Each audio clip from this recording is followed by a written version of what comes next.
Hey guys, it's Mrs. Tilton. Happy Thursday. I hope you guys are doing well. Today's video is going to be geared around using some materials I think that everyone can find in their home.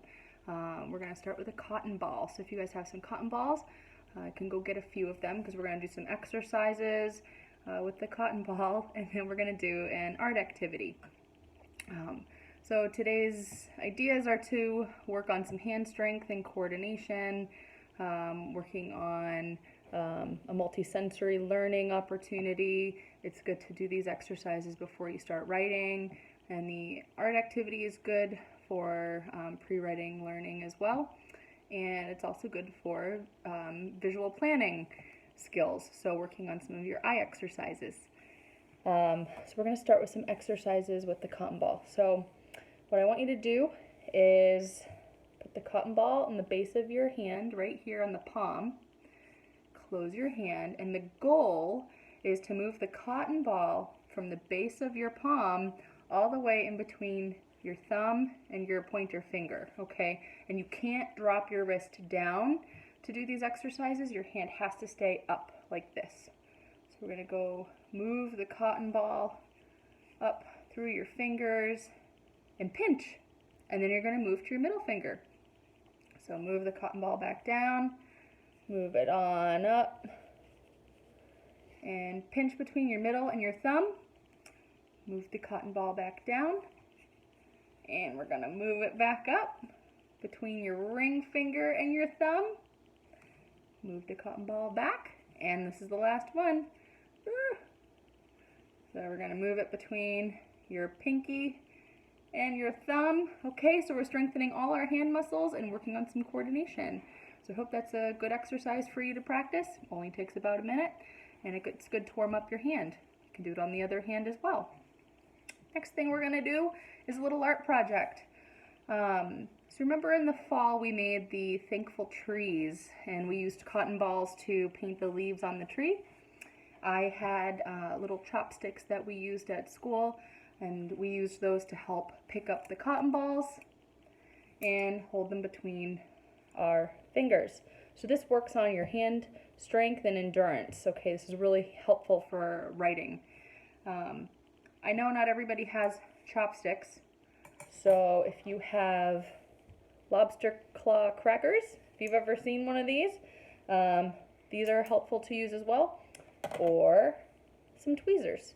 So you can use tweezers too to pick up the cotton ball, and you can dip it in the paint, and you can start creating a beautiful picture. With what's going on right now, I chose to start making a heart for healthcare workers. So before I worked in the school, I worked in some really big hospitals, and I have a lot of friends who are still working in the hospital, a lot of doctors and therapists and nurses. So I thought I'd make a little heart to show my support for them. And what I do is I take a cotton ball, I dip it in some paint, and then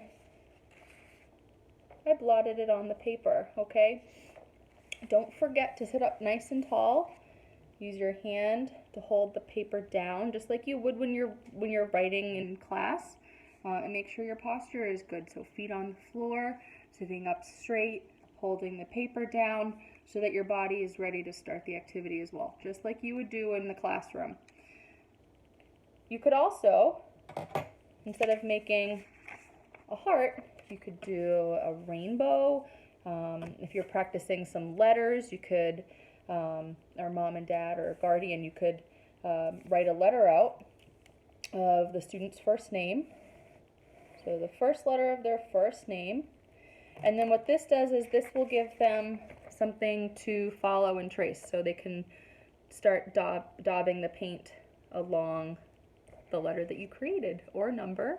What you could also do is hang it up on the wall. So what you're doing is you're moving the workspace from on a tabletop or a countertop, and you're moving it up onto the wall space. And what that does is that helps your child work on their shoulder strength, moves the work from down here to up here, so it's a little bit easier for them to focus on, brings it closer to their line of vision, and challenges them to stand for a little bit longer.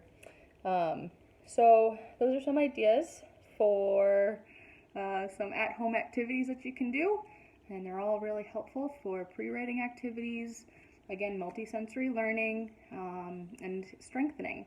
If you don't have paint, it's okay to use markers or crayons, pencils. Stickers are great too. You can peel the stickers off and line the letter that you made. And if you want, send me a picture of your work. I'd love to see how you guys are doing. As always, if there are any questions, please feel free to reach out, and I'm here for you. Have a great afternoon. Bye, guys.